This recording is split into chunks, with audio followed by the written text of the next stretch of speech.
Well, I've got to say, this is an interview I'm very excited for. It's different. It's different, but you deserve this, and I think there are a lot of people that want to hear about your, how many years, Dom? 45. 45 years at 10 TV. First things first, let's start with this. You're not retiring, you're not going away. You're going to be back for football season and hang around with us a little bit. Take us through. I'm stepping back from the day-to-day. I will hang around. You know, they didn't want me to leave, but and it makes you feel good. But, you know, I'm 67. I got 4 grandkids. My wife has been dealing with health issues, and it's time to take a step back. I'll continue to do the coach's show. I'll continue to do some stuff with football. I'll continue to do Maria's message and, you know, the basketball coach's show, Coach Deebs. But, yeah, the day-to-day, that's for you young guys now, you and Nicole. And it's been a labor of love. I mean, you know, like you, I grew up here. Like you, I love Columbus. This has always been a dream come true. You know, I think back to when I started March 30th, 1981, and you weren't even born. No, I was not. And I walked into Channel 10 in a suit. I had just turned 22 years old. I had just come back from Daytona Beach, Florida, in spring break. And I walk into Channel 10, and here's all these legends I grew up watching: Joe Holbrook, Roy Briscoe, Bill Pepper, Lou Forrest, Lee Velicities, Dave Kaler. And I'm like, oh my gosh, I'm in here. I mean, I watched all these guys, Flippo the Clown, Fritz the Night Owl, all these guys. And I'm sitting there, nervous wreck. Lee Velicities was the sports director. And I met Paul Moose Spahn, who ended up becoming my best friend, best man when I got married. But I remember sitting there, a nervous wreck, and all of a sudden, I heard the ticker tape machines going off. We had typewriters back then. There were no computers. A ticker tape machine, and I'm sitting there, and it's going off, and bells and whistles, and all of a sudden you heard the loudspeaker over the assignment desk. They said, "This is CBS News in New York. We're breaking into live coverage. There's been an attempt on President Reagan's life." And that day, President Reagan got shot, my first day in the business. And then that night, there was a big sporting event. Bob Knight and the Indiana Hoosiers beat Dean Smith in North Carolina to win the national title, and that was my first day in the news business. And you were off and running. You talk about joining the newsroom and seeing all those legends. Do you ever take a minute to realize you are that legend now? I mean, I grew up in Columbus, and I don't tell you this enough, but I grew up watching you and dreaming of being you one day, and now you're here. We walk around different sporting events together, and everyone yells, "Dom, Dom, Dom." Has that ever... It's very nice that you say that, but I don't see myself that way. I'm just the guy from Columbus. I mean, I put my way through college as a garbage man for the city of Columbus, and I will be the first to tell you I'm the luckiest guy on the planet. I feel like this has been a dream come true. And, you know, for so many of the years I worked for the Wolf family, they gave me the first chance. Gene D'Angelo gave me the chance as an intern, and, you know, I just got lucky. I never left. I mean, when the internship was up, Larry Meisel was our news director, and he said, "How would you like to stay over the summer and work a little longer?" And I said, "Yeah, I mean, this is great." They let me go on the air as an intern. And because, you know, I worked at what I would do is that they would send me out on reading bites, and I would do packages and say, "Hey, what do you think of this package?" And finally, one day they said, "We love this. We're going to put it on the air." And then next thing I know, in August, I want to say August 15th of that year, I became a full-time employee, and I signed a contract. I didn't make a lot of money, but I signed a contract. But that, yeah, it's been but no, I don't feel that way. I just feel like I'm Dom, the guy from DeSales High School, Otterbein College. I think that's what makes you so truly special. I do want to talk about kind of the eras of sports that you've seen, because it's truly amazing. Sometimes we're sitting and talking, and I forget that you were there in Woody Hayes' press conferences. You were there through practice with Earl Bruce and John Cooper. Take me through your coverage of Buckeye football throughout all these different decades. Well, you mentioned Woody Hayes, and I got to know Woody Hayes after he was a coach. When I was a little boy, he was coaching. I met him a few times because my grandfather was friends with him. But I will never forget that we used to go over to the ROTC building where he had an office, and we would interview him. But my biggest thrill ever is that he was getting an award from the Lombardi Association. And it was going to be just outside Washington, D.C. And so at that time, Woody was struggling a bit, but they reached out to the company, the Wolf family and the company, and said, could we use one of your airplanes and take Woody to this event up in, fly into Dulles International and take him to Silver Springs, Maryland, which was just outside Washington. And they said yes, but they said, we're going to send a camera crew and someone from the newspaper. And so we flew up with Woody on this plane, and it was Woody and Jim Stillwagon and I think Dick Finland from the Dispatch, and it was me and a camera guy, and we flew up. And I spent the entire day with Woody Hayes, that night with Woody Hayes, and it's, you know, I was young and dumb at the time. I don't think I really, you know, I appreciate it more now, but it was one of the coolest things I ever did. I got to hang with Woody Hayes. And then, of course, you know, Earl Bruce, he and I became very close after he was coaching. He used to get mad at me when he was coaching. He like Woody had a quick temper, but yeah, Earl and I became very close then after he quit coaching. And as a matter of fact, Moose and I got Earl and Coach Coop together, and you know, we were really close. I'm still very close with Coach Cooper, but we would play golf every Friday at the Golf Club of Dublin. It would be me and Moose and Coach Coop and Coach Bruce, and we had a ball every Friday playing golf. Out of golf season, we would go to lunch every Friday.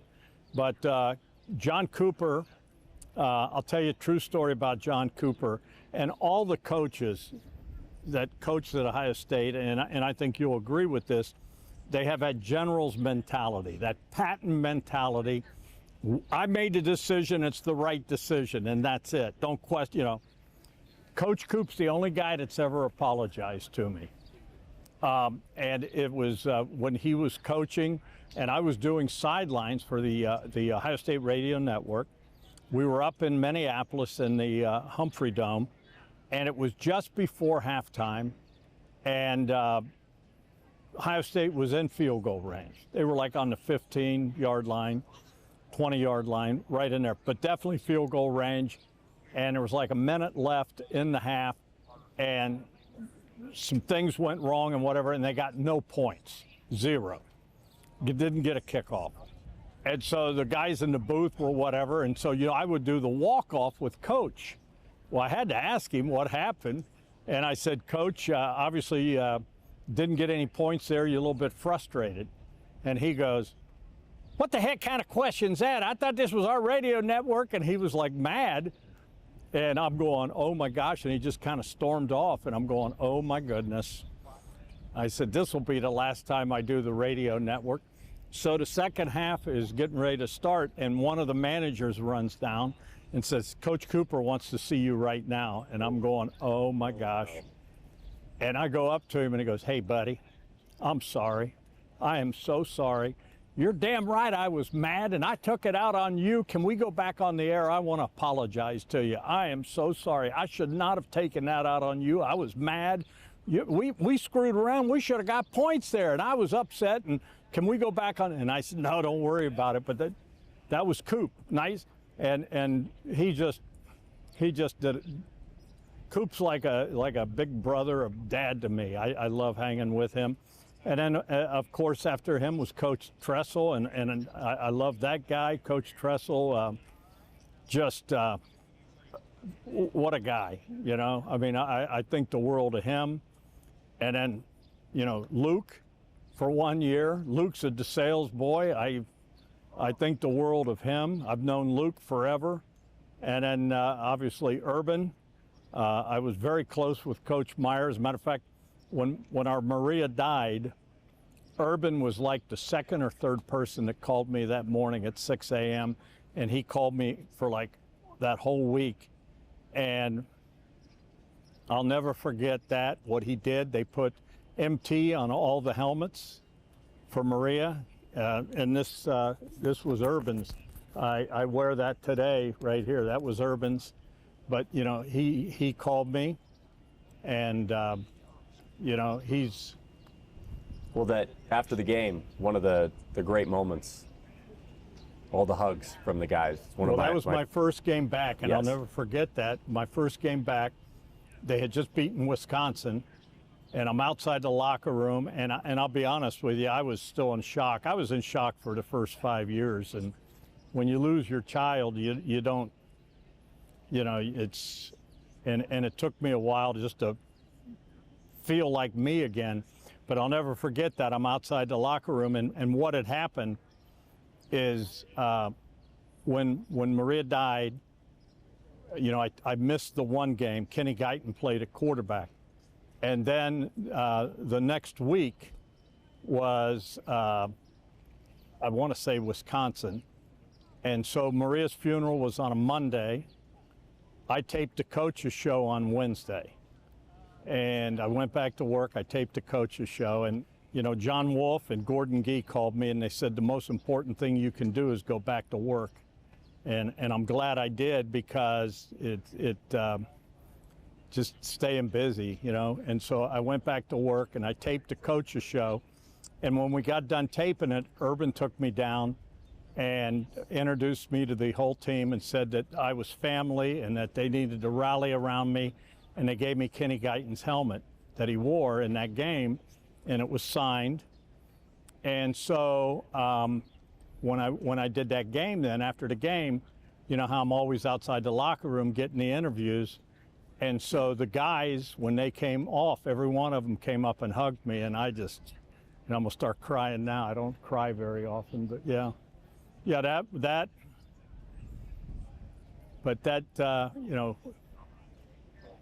going back to work after that, that was the hardest thing. But John Wolf and Gordon Gee both told me to get back to work as soon as I can, and I think that was important. My poor wife, she never did go back to work, and I think, you know, I think that, you know, I wish I would have talked her into going back to work, because it's the alone time, the quiet time when you're going through something that bad.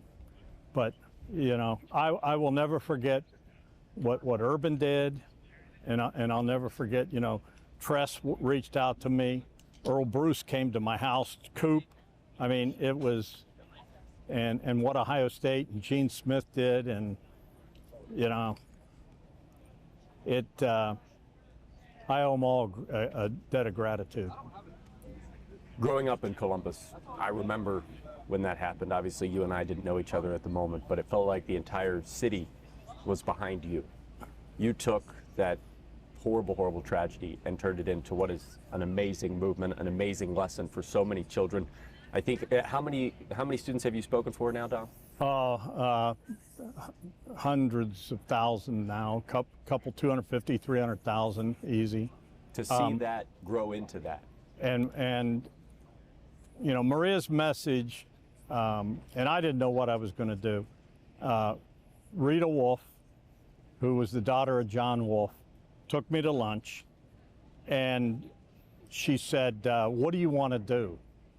Because I knew if I was going to go back to work, I was going to have to embrace the pain.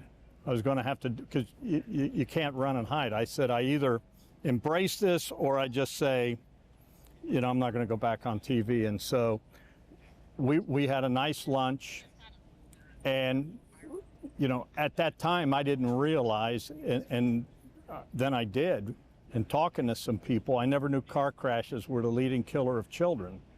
And I'm like, what? Age 8 to 24, the leading killer of children is car crashes. And I said, what are we doing? That's not acceptable. That doesn't make any daggum sense. And it really kind of made my, and this is from a guy that's, you know, been in journalism my whole life. And I said, that's insane. And so we went and met with John Wolf, and we didn't know what we were going to call it. And he said, I think this is important, let's do it. And so they got behind it, and then Maria's message was born. We had a meeting, came up with Maria's message, And so we take it to schools and we do the awareness campaign, and we do the safe driving days where we provide free defensive driving classes. And it's all about trying to change the culture. My wife Terry and I started the Maria Tiberi Foundation, and we're proud to say we've raised nearly $3 million. We have opened 4 simulator schools in Central Ohio. We have provided over 100 simulators to police departments all over the state of Ohio. And you know, the bad part is they're computers. They only last so long and whatever. So, you know, we've got some of them that we need to replace now because it's been 13 years. But it's all about changing the culture. It's all about making people understand that car crashes happen every day, and they're taking our youngest and our brightest, and we need to stop this madness. When I was a kid, you didn't think about wearing a seatbelt. Now you don't think twice about wearing a seatbelt. We need people to understand that when you're behind the wheel of a car, in a split second, something can go wrong, and you may not think it's going to happen to you. I never thought I'd be in this, doing this, never. And we just need people to understand it does happen, and that kids, we all think we're 10 feet tall and got S's on our chests, and it's not going to happen to us. Heck, you had a crash one day, and it was, you weren't expecting it. You didn't think it was going to happen to you, and just like that, it happens. And when you least expect it, it happens.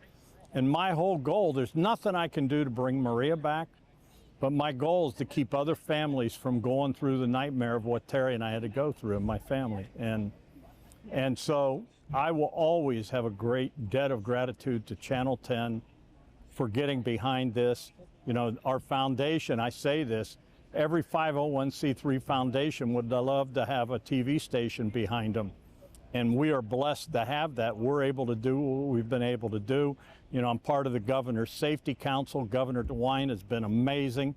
He lost his daughter in a car crash, you know, and I think about the way he has helped me get through this. I think about when we lost Maria, the phone calls I got that morning. Urban Meyer, John Wolf, Jack Nicholas, John Kasich, and these guys called me, and they were heartbroken. And I'll never forget. Barbara Nicholas sent me a little card when we lost Maria, and she said it was death is a heartache that no one can heal. Love is a memory no one can steal. And she sent that to me, and it meant so much. And you know, I remember that to this day. But Jack and Barbara were amazing. But yeah, there's been an outpouring.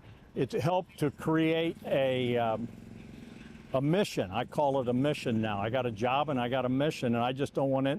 I hate it every time I hear another kid or someone, you know, amongst all age groups, heart disease is 1, cancer is 2, and car crashes are 3. What are we doing, you know? Now, one thing about you taking a step back is your grandchildren, and I think something that will give you chills to anybody that's watching.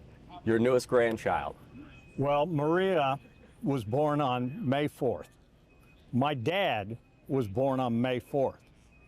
Maria would have been 34 this year. She's 34 in heaven. My dad turned 88, and on May 4th, little Mia Marie was born. She was born on Maria and my dad's birthday, and they named her Mia Marie, which in Italian means my Maria.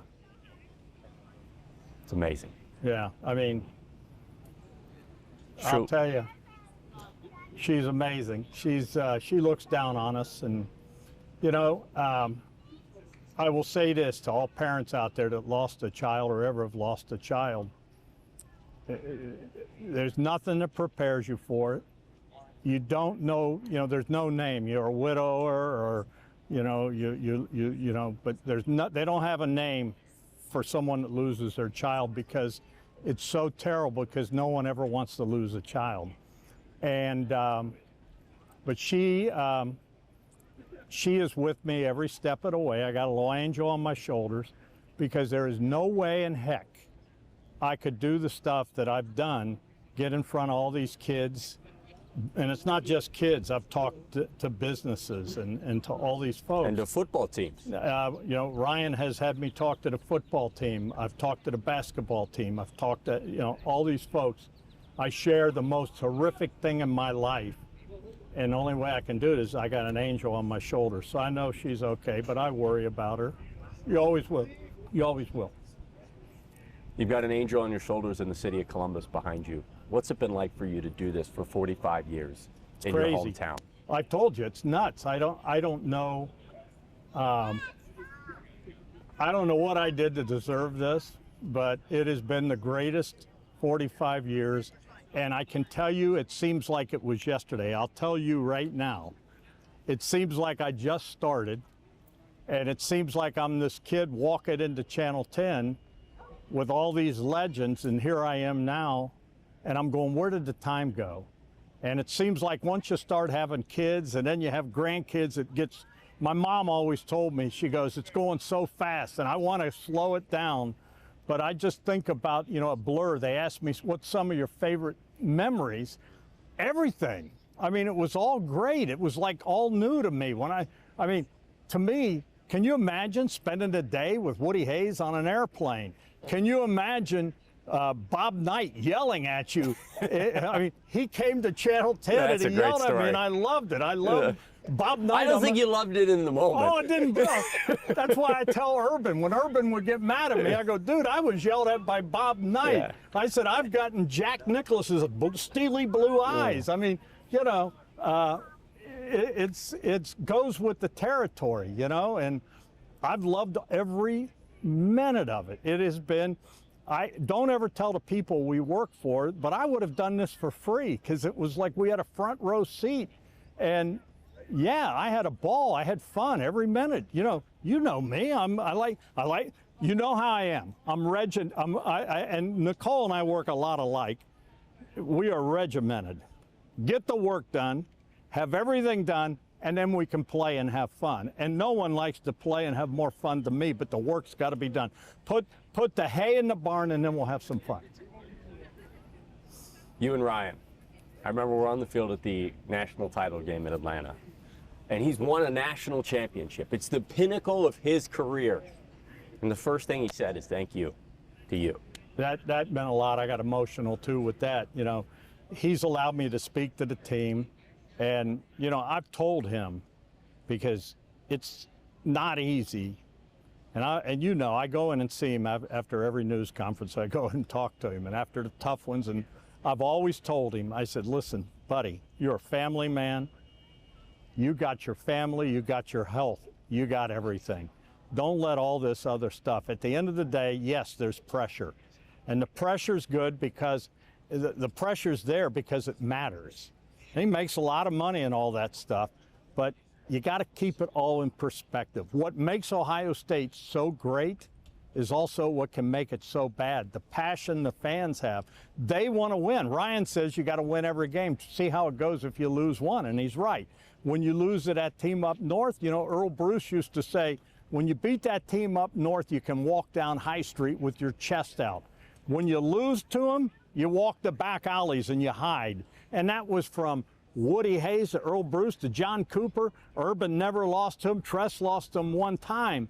And Tress will tell you, the one I remember the most is the one I lost. You don't lose to those guys. It's the same thing up there. Don't act like they don't care. They do. But, you know, Ryan Day, I will say this, is one of the greatest family men. He loves his family. He loves his kids. He genuinely cares. And he is a very sharp, football-minded guy, but he's also pretty good in that he doesn't get set in his own ways. He's always willing to look at himself and say, how can we do this better? What's the hot thing going? And you saw what he did this past year, where, you know, they really embraced the transfer portal, and they understand. I mean, you know, they don't want to do that down at Clemson. How's that working out for Dabo? So I give Ryan Day all the credit in the world. And he and Nina, they have wonderful children. I'm pretty pumped to see what RJ does at the next level. He's at my alma mater, you know, breaking every record at DeSales. So I'm a big fan of RJ.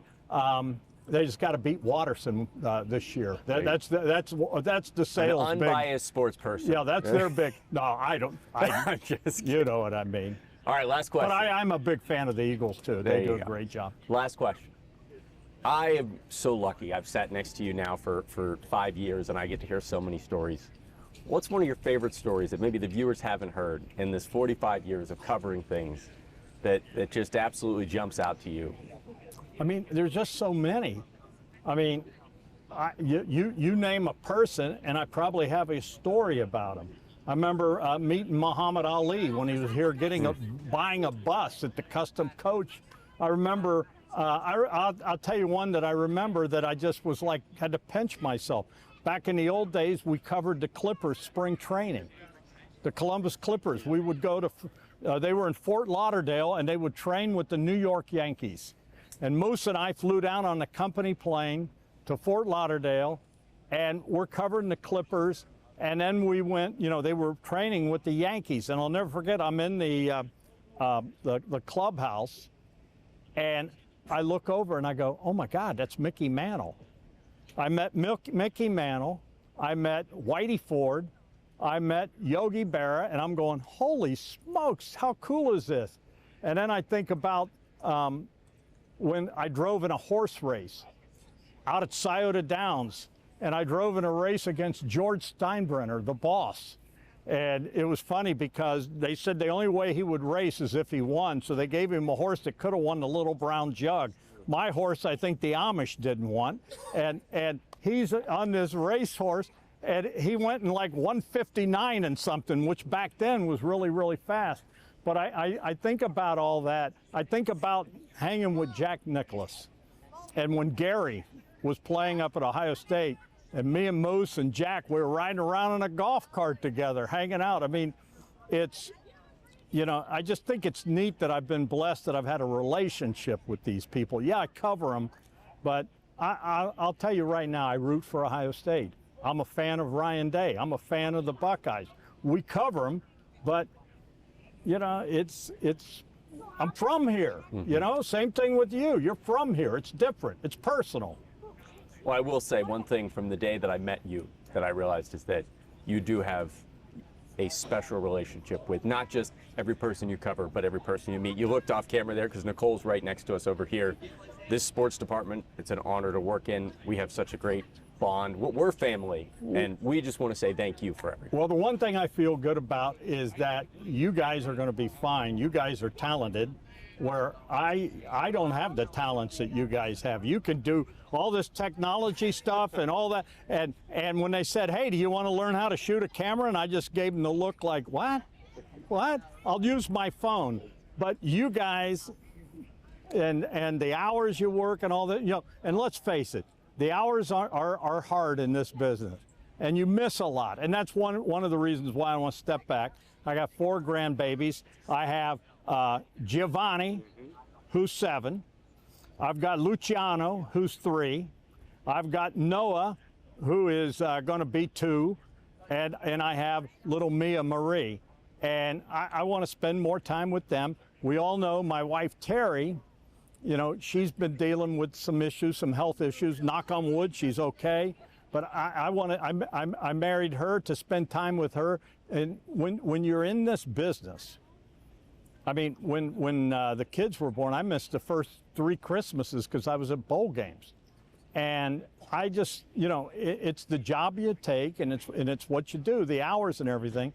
And, there's good and bad with it. But right now, I just want to, I'm the coolest grandpa here. I'm 67. I'm 6'7". I'm 6'7". Oh, no. And so, yeah, but we're fine. And, I think about my son Dominic. I think about my daughter Kelsey, and I think about my daughter Maria, and I think about my son-in-law Taj and my daughter-in-law Michaela, and my mom's not here now, but my dad Big Lou's here, and it's been a blessed life, and you only get one chance at this, and so I'm going to take a little step back, and I'm going to enjoy myself a little bit. I'm gonna golf again a little bit. Well, good. It can use some work. Yes, thank you. Well, I've seen your game too. Yeah, that's right. Well, we'll look forward to having you back during football season. All right, guys. Love you, Dom. Hey, guys. We love that, man. Oh, You're awesome, man. thank you. We love it. You used to work with my sister Riley McMahon. Oh, yeah. my How you little doing? sister. Yeah. How you doing? I'm doing good, man. Yeah, We, so we you- love, you- hey, brother, we love you, man. Thank you. Thank you so much for being what you are to Columbus, man. You guys got a little scoop. This is Yeah, I don't even get on the could- news now. I saw you I don't talking. care I was about the like, golf. no, I don't. We wanted to hear that. Thank Yeah, you so much. well, for that.